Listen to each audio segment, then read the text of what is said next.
nós que éramos mortos nos nossos delitos e pecados, inimigos do Senhor, fomos agora feitos povo do Senhor em Jesus. Que coisa maravilhosa. Pai, nós queremos te bendizer por isso, render graças, louvor ao teu nome, ao Senhor, que é Deus tremendo, Deus todo-poderoso, soberano sobre céus e terra, sobre toda a criação, o Senhor governa. Se nós nos reunimos essa noite para adorar, bendizer ao Senhor, queremos trazer as nossas gratidões e também as nossas súplicas. Nós queremos rogar ao Senhor da tua graça sobre o ministério Ancorados na Verdade. Ministério que tem abençoado igrejas que estão iniciando em todo o mundo.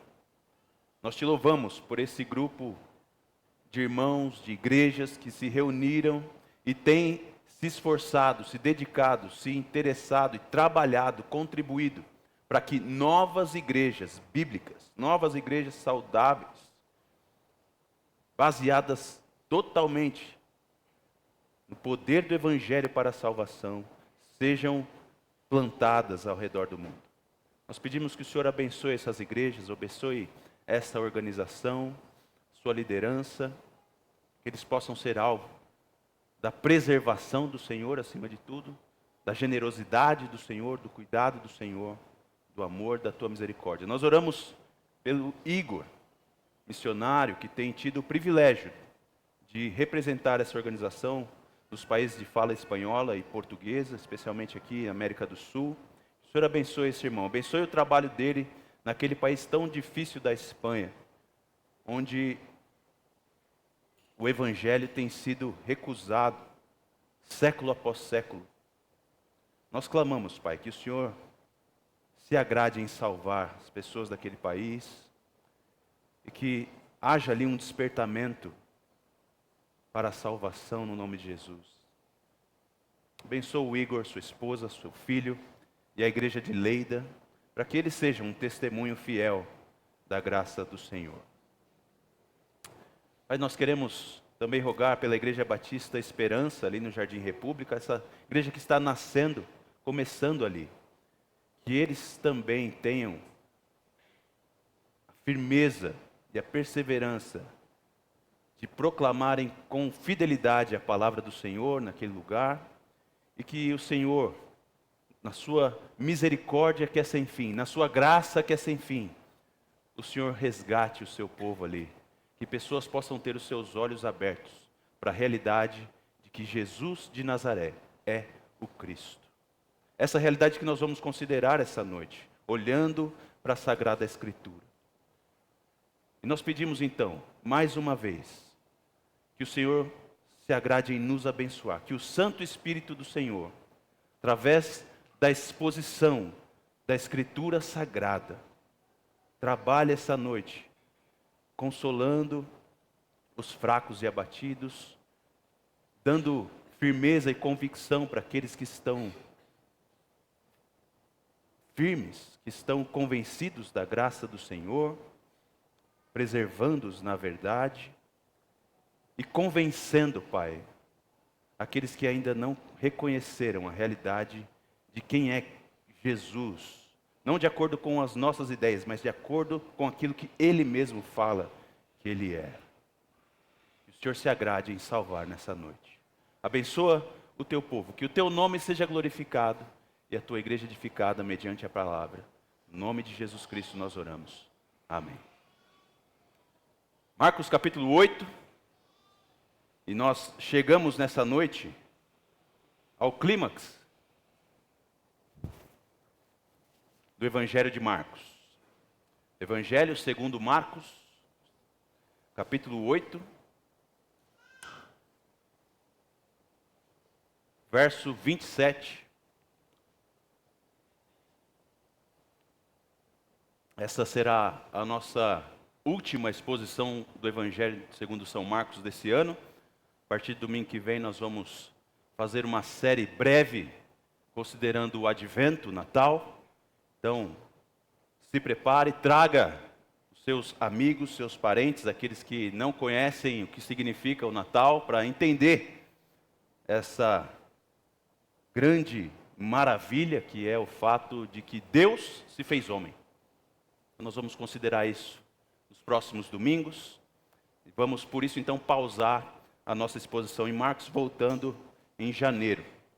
Mas nós vamos pausar no momento significativo, que é o ápice do livro de Marcos. Nós chegamos à metade desse livro, não somente em termos físicos, por assim dizer, o livro tem 16 capítulos, né? E nós chegamos aqui à metade, quase ao final do capítulo 8, mas na metade daquilo que Marcos está construindo para mostrar para você, leitor desse evangelho, que Jesus de Nazaré é o Cristo, Filho de Deus. Marcos capítulo 8, verso 27, a palavra do Senhor diz assim: Então Jesus e os seus discípulos foram para as aldeias de Cesareia de Filipe. No caminho, perguntou-lhes: Quem os outros dizem que eu sou? Os discípulos responderam: Uns dizem que é João Batista, outros dizem que é Elias, e ainda outros dizem que é um dos profetas. Então Jesus perguntou: E vocês? Quem dizem que eu sou? Respondendo Pedro, lhe disse: O Senhor é o Cristo.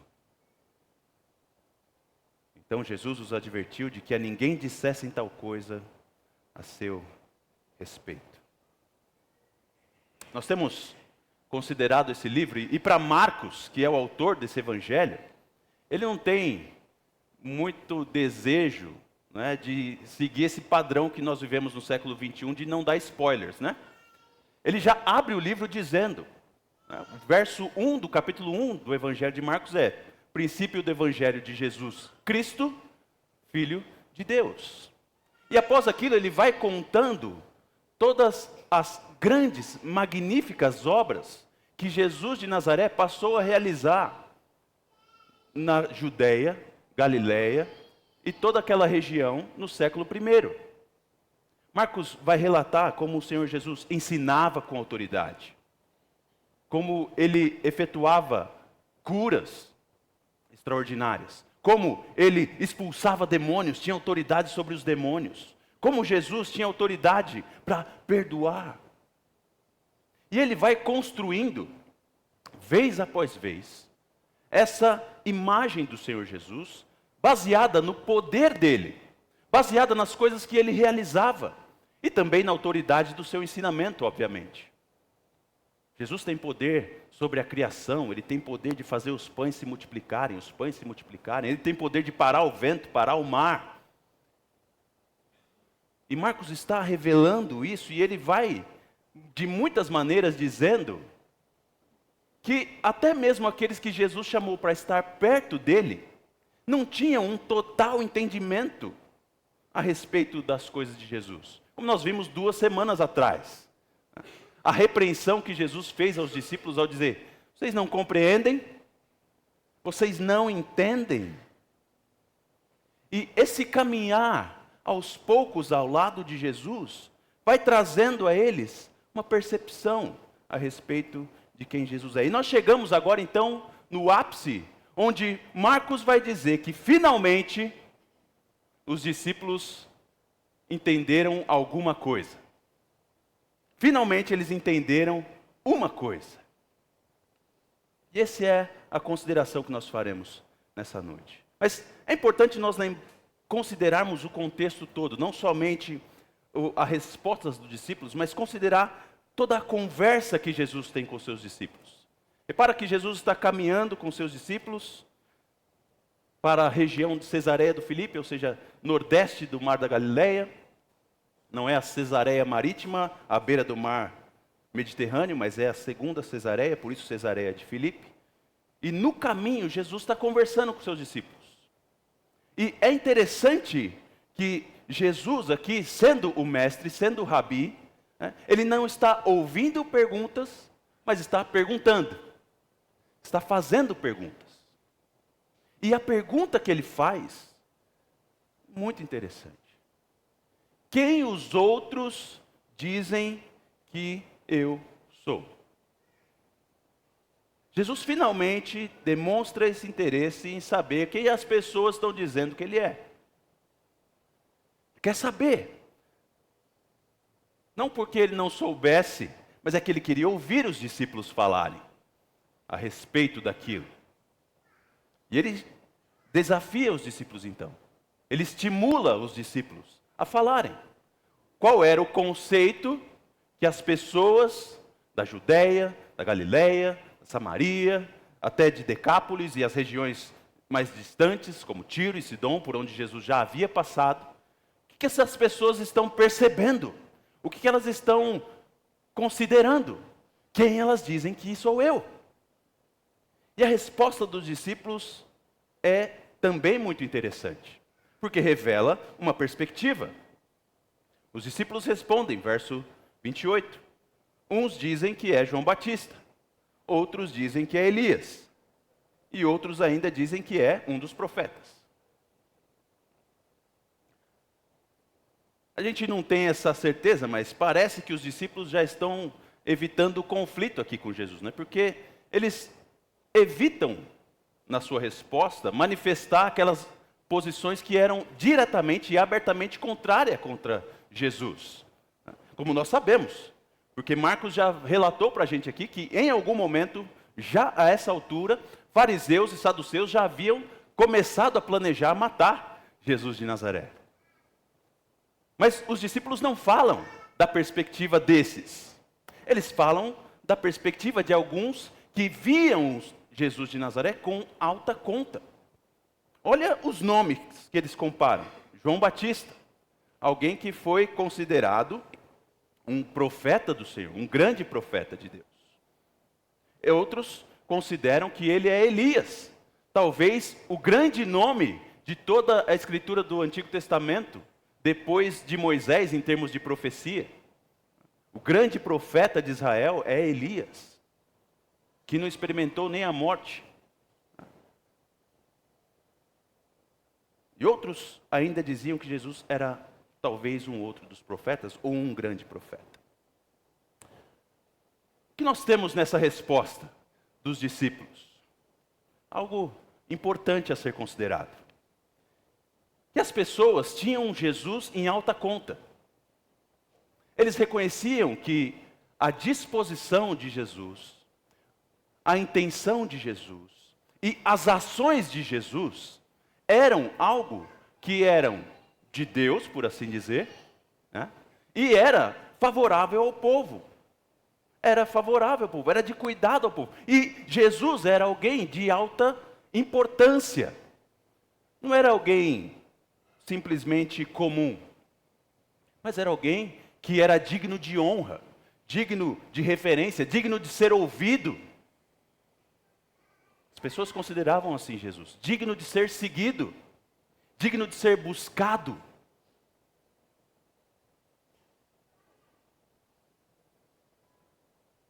Ele é ou João Batista, ou Elias, ou um dos profetas. Jesus era considerado em toda a região, Galileia, Judéia, Samaria e arredores, como alguém de honra, de valor, alguém que era bom, e alguém que vinha de Deus. Alguém que vinha de Deus. Então essa é a perspectiva dos outros. Essa é a perspectiva dos outros. Mas Jesus não está só interessado no que os outros diziam a respeito dele. Ele está especialmente interessado nos seus discípulos, naqueles que estão perto dele, naqueles que estão ali dia após dia ouvindo os seus ensinamentos e recebendo a sua instrução, olhando as suas ações, olhando o seu proceder e pergunta para eles: tá bom, as pessoas, elas têm um olhar de honra para mim, elas me consideram em alta conta, mas e vocês? E vocês? Quem vocês dizem que eu sou? E a resposta de Pedro é a resposta estarrecedora. O Senhor é o Cristo. O Senhor é o Cristo. Nós precisamos compreender o que está aí, tudo escondido nessa palavra, nesse conceito, nessa resposta de Pedro. Há muita coisa aqui, meus irmãos. E a primeira coisa importante que a gente precisa considerar é que Cristo, então, não é o sobrenome de Jesus. Nós nos referimos a Jesus como Jesus Cristo, mas Cristo é o título dele, não é o nome dele. O nome dele é Jesus, de Nazaré, filho de Maria, filho de José. Mas Cristo é o seu título. Assim como alguns de vocês me chamam de pastor Rubner, e alguns de vocês me chamam só de pastor, né? Chamar Jesus de Cristo é chamá-lo pelo título, e não pelo seu nome.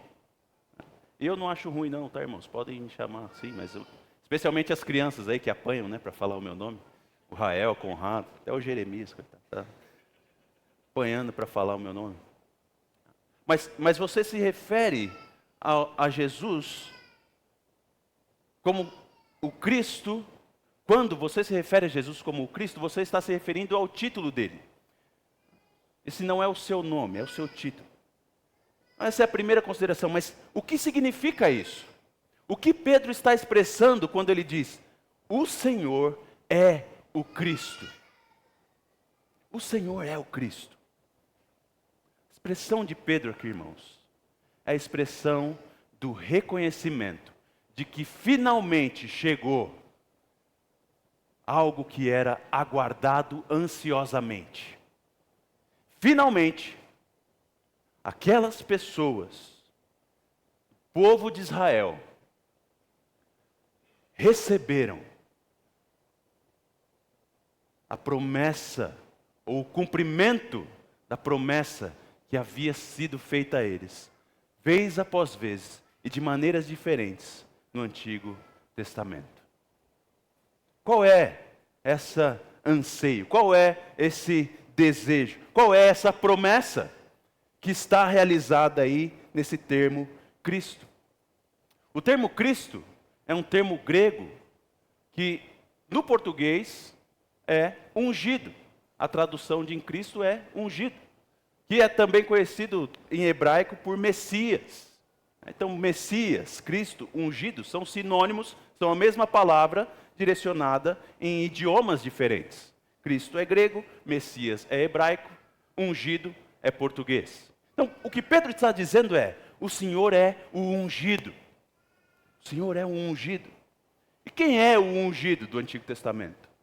Quem é o ungido do Antigo Testamento? Nós temos 3 figuras no Antigo Testamento que recebem unção. 3 figuras no Antigo Testamento recebem unção. Quais são essas 3 figuras? A primeira figura que recebe unção no Antigo Testamento é o profeta. O profeta é alguém que recebe unção no Antigo Testamento. E ele é ungido no Antigo Testamento. E qual é a função do profeta? Qual é o ofício do profeta? O que o profeta faz? O profeta é aquele que tem sobre si o trabalho de trazer Deus para as pessoas. Ele é alguém que fala em nome de Deus, traz a palavra de Deus para as pessoas. A grande ilustração que nós temos do ofício profético, talvez esteja quando o Senhor chama Moisés na sarça ardente, e Moisés está ali reclamando diante do Senhor, falando, Senhor, mas eu não falo bem, né? Como que eu vou falar com o faraó? Para falar para ele libertar o povo do Senhor do Egito. E aí o Senhor diz então, olha, então tá bom, faz o seguinte, chama o seu irmão Arão, e ele vai diante de você, né? E vai com você. E ele então vai falar com o faraó. Ele será o seu profeta. Então Arão ali, servindo como profeta de Moisés, é aquele que leva Moisés ao faraó. E essa é a grande ilustração do ofício de profeta. O profeta é aquele que recebe revelação do Senhor e traz aos homens. recebe revelação do Senhor e traz aos homens. É por isso que, muitas vezes, quando você lê os livros proféticos da Bíblia, do Antigo Testamento, você vai ver repetidamente a frase: veio a mim a palavra do Senhor dizendo. O profeta recebeu uma revelação, ele recebeu uma instrução, uma palavra do Senhor, e agora ele tem o trabalho, a função de ligar Deus aos homens. Ligar Deus aos homens. A segunda pessoa que é ungida no Antigo Testamento é o sacerdote. Nós temos o profeta sendo ungido no Antigo Testamento, nós temos o sacerdote sendo ungido no Antigo Testamento. E o sacerdote faz exatamente o caminho contrário do profeta. Se o profeta é aquele que traz Deus aos homens e liga Deus aos homens, o sacerdote é aquele que liga os homens a Deus. Então, o sacerdote é aquele que recebe o trabalho especial de levar ao Senhor os homens. Lembra do sacerdote no dia da expiação? Como ele era aquele que matava o cordeiro, derramava o sangue do cordeiro, ele matava um cordeiro por si e pelo povo, e entrava no tabernáculo, ou no templo, não somente no lugar santo, mas também no Santo dos Santos. E ali, no Santo dos Santos, que significava o quê? A presença do Senhor, o sacerdote trazia o sangue e fazia então as suas orações sacerdotais de pedidos de confissão, de perdão, de propiciação e também de expiação. O sacerdote era aquele responsável então por representar o povo diante de Deus. E era muito claro que somente o sacerdote tinha esse acesso. Você se lembra da história de Nadab e Abiú? Que disseram assim: bom, não é só o sacerdote que pode entrar na presença de Deus. Eu vou pegar o incensário aqui e vou entrar no Santo dos Santos. E eles entraram. E o que aconteceu com eles? Morreram. Morreram. Então, o sacerdócio, essa presença de Deus para representar o povo, era uma função especial, designada pelo próprio Deus, e para isso, então, a pessoa precisava ser separada, ungida sacerdote. O profeta era ungido, o sacerdote era ungido, e a terceira figura era o rei. O rei também era ungido. E qual era a função do rei? Qual o trabalho do rei? Basicamente 2 trabalhos o rei fazia. Ele era também um representante divino e tinha 2 funções. A primeira delas era conduzir o povo debaixo das leis do Senhor, garantir que o povo obedecesse à lei. Essa era a função primária do rei. Ele deveria conduzir o povo à obediência aos mandamentos e à lei do Senhor. Mas o segundo trabalho do rei era enfrentar e derrubar, vencer os inimigos do povo. Era esse o trabalho que o rei fazia. É isso que Davi fez ao derrotar Golias. Derrotar os inimigos do povo de Deus. Sendo ungido rei, ele derrota os inimigos do povo. Ele derrota o inimigo de Israel. Ele mata os inimigos de Israel. Porque ele tinha a função de proteger o povo de Deus dos seus inimigos. Então, essas 3 figuras no Antigo Testamento, elas têm essas funções e recebem uma separação especial para serem, então, representantes de Deus diante do povo.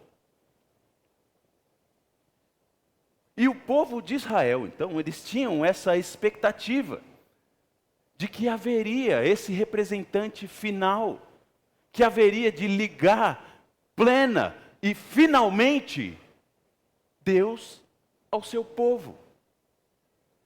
De uma maneira em que Deus seria diretamente explícito diante do povo, como por meio do seu profeta. O povo estaria diretamente ligado a Deus no sacerdócio dessa figura. E o povo seria protegido de todos os seus inimigos de maneira cabal e também conduzido em obediência de maneira plena. Então é isso que está aí dentro, incluído nessa palavra Cristo. Essa expectativa de que haveria alguém que faria essa ligação plena, essa ligação completa, essa mediação entre Deus e os homens. Alguém que era sacerdote, profeta e rei.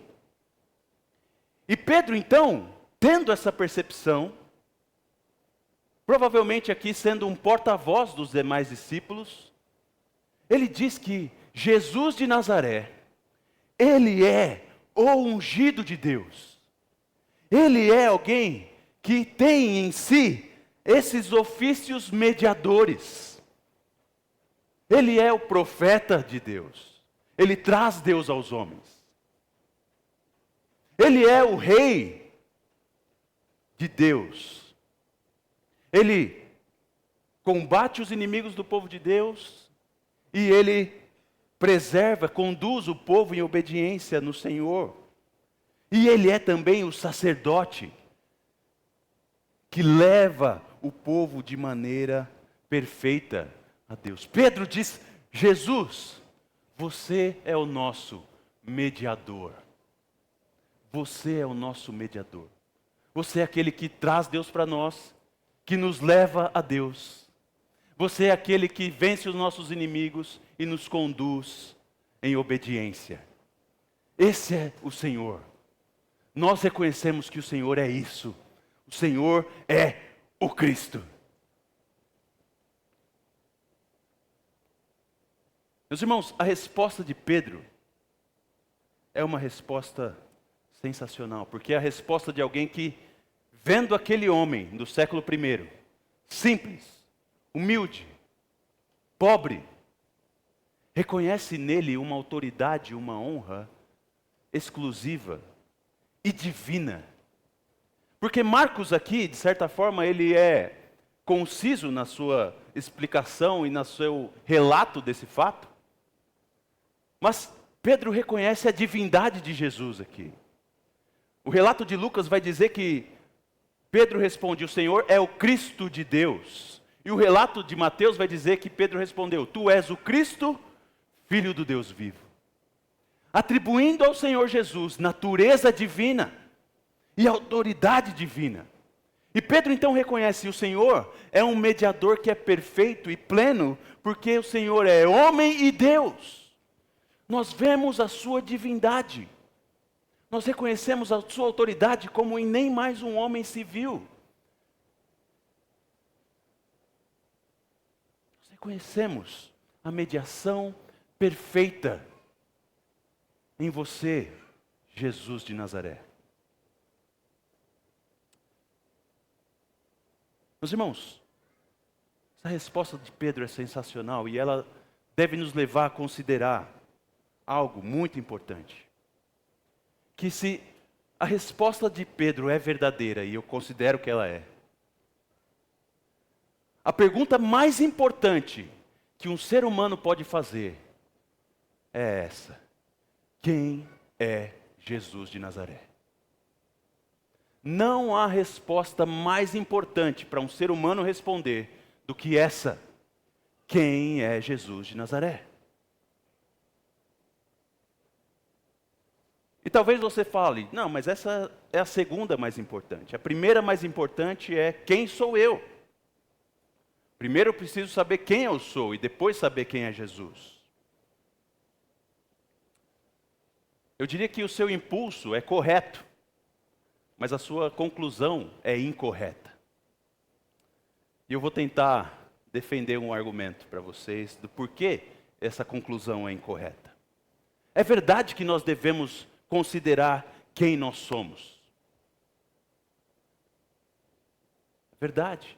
O problema é que muitas vezes nós consideramos isso de maneira muito simplória, muito superficial. Então nós gostamos de considerar quem nós somos baseado em coisas simples e superficiais. Então eu me defino como um homem. nascido no Brasil, no estado de São Paulo, filho da Anice e do Alfeu, casado com a Luciana, pai da Ana, pai da Isabel. Sou um pastor. Essas coisas, todas elas envolvem a minha pessoa. E eu consigo dizer quem eu sou baseado só nessas coisas. Mas a verdade é que responder quem nós somos é muito mais profundo do que isso. É muito mais profundo do que isso. Porque eu não sou simplesmente as coisas que eu acabei de dizer. Eu sou também outras coisas. E normalmente, quando nós consideramos quem nós somos, nós não gostamos de aprofundar muito, porque tem consequências sérias quando nós aprofundamos muito em quem nós somos. Por exemplo, eu gosto de pensar em mim como filho da Nice, mas gosto de pensar em mim como um filho da Nice que é obediente. Não gosto de pensar em mim como um filho desobediente, de jeito nenhum. Eu gosto de pensar em mim como o marido da Luciana, mas como um bom marido, um marido provedor, cuidador. Mas eu não gosto de pensar em mim como um marido que falha, que ofende e que de uma maneira ou outra acaba agredindo a esposa. Não estou batendo na minha esposa não, tá, irmãos? Fiquem em paz. Mas eu ofendo a minha esposa. Eu não gosto de pensar nisso. Eu gosto de pensar em mim como um pastor, mas como um bom pastor. Um pastor que cuida bem das suas ovelhas. Um pastor que se dedica de maneira fiel ao estudo, ao conhecimento do Senhor, da teologia, da Sagrada Escritura, e que se dedica a conhecer bem para poder ensinar bem. Mas eu não gosto de considerar as minhas falhas como pastor, quando eu esqueço de orar por vocês, quando eu esqueço de fazer as minhas tarefas, ou negligencio elas porque estou cansado ou com alguma outra coisa nas minhas mãos a fazer. E a verdade então é que, em muitas maneiras, nós acabamos não considerando plenamente quem nós somos. Porque a verdade é que toda vez que nós vamos considerar quem nós somos, duas coisas acontecem. Ou nós ficamos céticos ou desesperados. Ou nós ficamos céticos ou desesperados.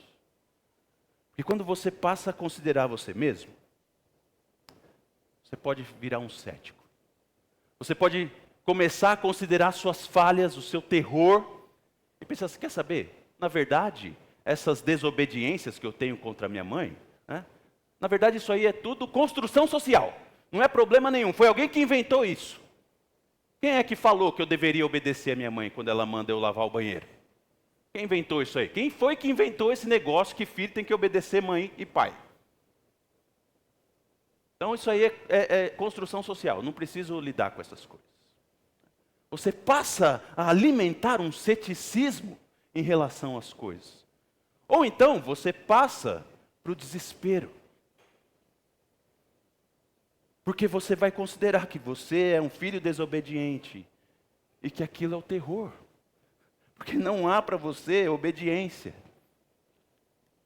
O que eu faço? Eu não consigo, eu quero ser obediente, mas eu não consigo. Eu quero ser um bom marido. Quero ser uma boa esposa. Quero ser fiel, quero ser alguém santo. Quando você vai considerando essas coisas, essas duas respostas são as mais evidentes. Victor Hugo, na sua obra Magna, que é uma das minhas obras mais chegadas ao coração, embora não seja uma obra que se alinhe totalmente com a minha visão de mundo, ele tem uma parte muito interessante exatamente sobre esse conceito. Em seu livro Os Miseráveis, ele conta a história de um prisioneiro. De um prisioneiro que foi liberto da prisão, mas continuou cometendo crimes na França do século XVIII. E aquele homem chamado Jean Valjean, ele é, por assim dizer, convertido por um padre. Um padre instrui ele, Um padre que ele havia roubado, um bispo, aliás, que ele havia roubado. O bispo faz ali o movimento católico, dizendo que ele deveria ser um homem melhor, deveria ser um homem de bem. E Jean Valjean, então, sendo surpreendido pela misericórdia daquele bispo e a boa ação daquele bispo, ele muda de vida. Mas ele muda de vida de uma maneira que agora ele vai para uma outra cidade e chega naquela cidade com pouco dinheiro, pouco recurso, e se apresenta com outro nome. Ele agora é o senhor Madeleine. E o senhor Madeleine agora, vivendo bem, não sendo mais aquele ladrão que ele era, ele começa a ganhar respeito. E tendo ele desenvolvido uma tecnologia muito importante para a indústria daquela cidade, ele começa a prosperar muito. E não só ele começa a prosperar, mas a cidade começa a prosperar. E todo mundo começa a ver o senhor Madeleine com grande respeito, a ponto de fazerem ele o prefeito da cidade. E agora Madeleine é o prefeito, é o senhor prefeito. E ele é um homem de honra, um homem honrado. Até que, durante um período do seu governo ali naquela cidade, chega um novo capitão da polícia, que é o Javert. E o Javert havia sido carcereiro na prisão que Jean Valjean estava preso. E o Javert chega ali e ele vê o Madeleine e ele desconfia que o Madeleine era Jean Valjean. E o que ele faz? Ele faz uma acusação formal, dizendo para as autoridades da França: eu encontrei Jean Valjean, eu sei onde ele está. Até que um dia o Javert entra na sala do prefeito e diz assim: prefeito, eu preciso pedir uma coisa para o senhor. O que é? Eu preciso que o senhor me mande embora. Por que está acontecendo, Javert? Preciso que o senhor me mande embora. Ele era um homem muito austero, severo, porque eu fiz uma acusação contra o senhor mentirosa. Eu achei que o senhor era uma pessoa e fiz uma acusação às autoridades francesas, dizendo que havia encontrado um fugitivo antigo, ladrão, chamado Jean Valjean. Mas eu recebi uma resposta do governo francês que Jean Valjean está preso e vai ser julgado daqui 2 dias para ser condenado à morte. Então você não pode ser Jean Valjean, então eu gostaria de pedir perdão. E pelo meu erro, não somente pedir perdão, mas quero que você me mande embora. E o prefeito fica assim meio esquisito, tal. Ele dá um jeito de enrolar o Javert, manda ele embora. Diz: não vou mandar você embora não, vai fazer seu trabalho. E Victor Hugo vai descrever aquela noite do prefeito Madeleine, considerando agora a realidade e respondendo à pergunta: quem sou eu? Quem sou eu? Eu sou o prefeito dessa cidade? Ou eu sou Jean Valjean? E aquela noite é uma noite tenebrosa para a vida daquele homem. O título do capítulo que Victor Hugo escreve é A Tempestade sobre um Crânio. Dentro da cabeça desse homem há uma tempestade acontecendo. Porque ele é um bom prefeito agora, ele cuida bem da cidade. Ele tem visto coisas boas na sua vida. Mas ele está novamente atormentado por aquela realidade de que ele é um fugitivo ladrão. E ele vai precisar responder essa pergunta: quem sou eu? E a tempestade do seu coração. Victor Hugo vai dizer, aquela aflição dele de ser um ladrão fugitivo volta ao seu coração como o mar volta sempre à areia. Ele não consegue fugir daquilo. E ele chega à realidade que ele não pode fugir, não consegue fugir, não tem como. Se ele considerar com toda a dedicação necessária aquela história, ele não pode fugir de uma realidade. Ele é Jean Valjean. E nesse sentido, ele só vai alcançar a santidade diante de Deus quando ele desnudar a sua infâmia diante dos homens. Vou repetir isso. Ele só vai alcançar a santidade diante de Deus quando ele desnudar a sua infâmia diante dos homens. Ele precisa fazer alguma coisa agora. Meus irmãos, a resposta do apóstolo Pedro diz para nós que existe um mediador. E a existência do mediador diz para você da necessidade que você tem de um mediador. E da necessidade que você tem, então, de se considerar de uma maneira plena, profunda, verdadeira, transparente. Você não pode responder à pergunta, quem sou eu, de maneira superficial. Você precisa mergulhar no mais profundo dessa consideração. E a resposta final a essa pergunta é: eu sou um pecador, que ofendi o Criador dos céus e da terra. Basta nós olharmos para o mundo e ver que ele está quebrado. E nós mesmos o quebramos. Nós mesmos é que falhamos.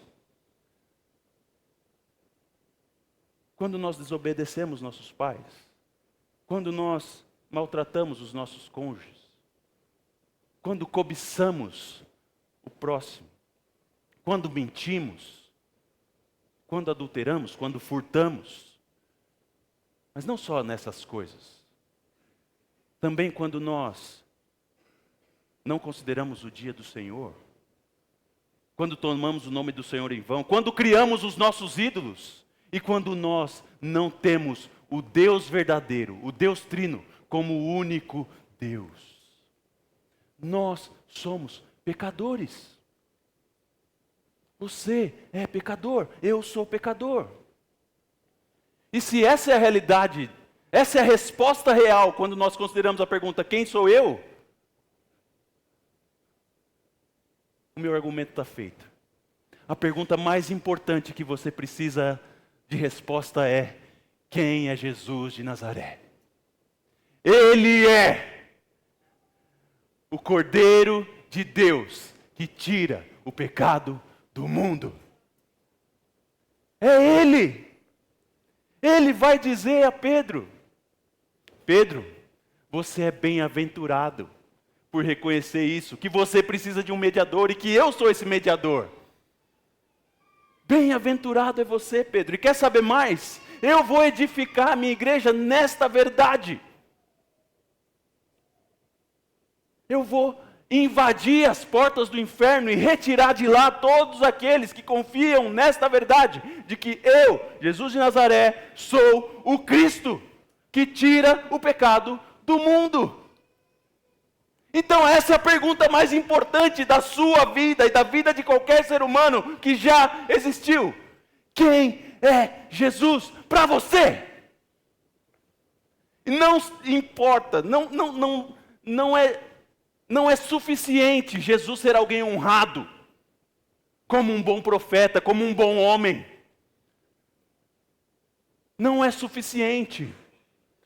Jesus precisa ser muito mais. Ele precisa ser o seu Salvador. Porque é isso que Ele é.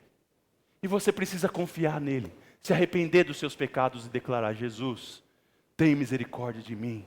Eu preciso ser salvo, porque eu sou um pecador. E eu creio que você é o Cristo de Deus. Meus irmãos, não tem pergunta mais importante. E essa é a pergunta que o cristianismo vem trazendo respostas há 2000 anos.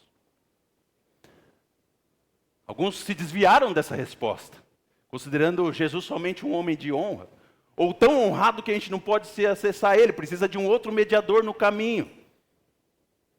Mas a resposta de Cristo mesmo é essa: sim, Pedro, você é bem-aventurado.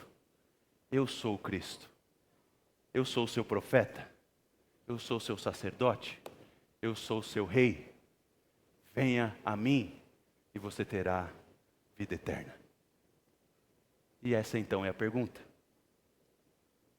quem você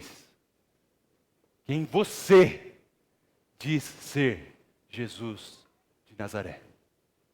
Vamos orar mais uma vez.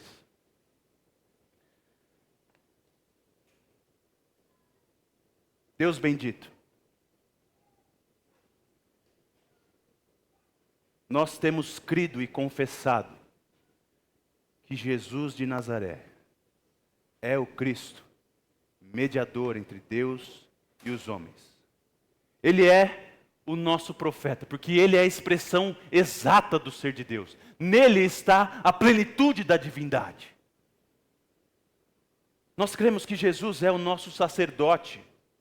E não somente um sacerdote que leva sangue de bodes ou touros, mas é o sacerdote que leva o sangue perfeito, que tem poder para lavar os nossos pecados, nos dando então ousadia e intrepidez para entrar no Santo dos Santos, na presença do Senhor, fazer parte da sua família.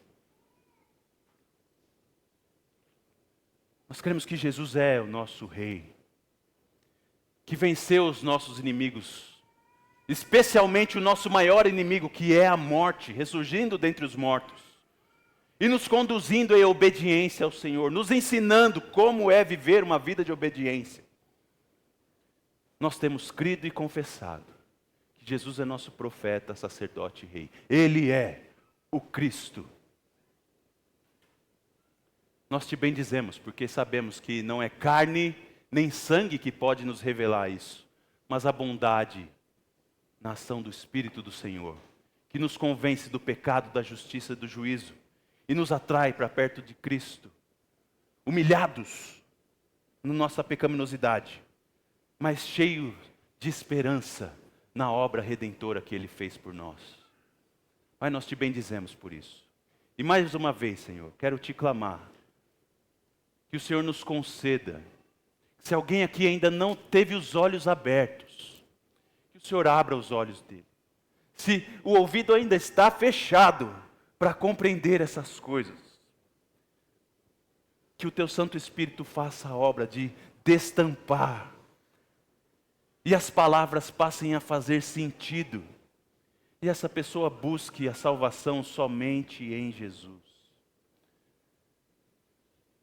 E não só aqui nessa noite, Pai, nós queremos clamar ao Senhor, que o Senhor nos dê como comunidade, que como igreja nascente aqui nessa cidade de Jacareí, o privilégio de anunciarmos, de proclamarmos as boas novas de que Jesus é o Cristo, e que pessoas então possam crer no nome de Jesus, e serem salvas da condenação, e terem vida eterna com o Senhor. Dá-nos, Pai, esse privilégio, concede-nos ser testemunhas fiéis, e concede-nos sermos instrumentos nas Tuas mãos, para a salvação dos perdidos. E que o Teu nome seja glorificado, bendito em todos os lugares, por causa da Tua graça e da Tua misericórdia. É a nossa oração, no nome do Santo Cristo, Jesus de Nazaré. Amém. Vamos cantar mais uma vez.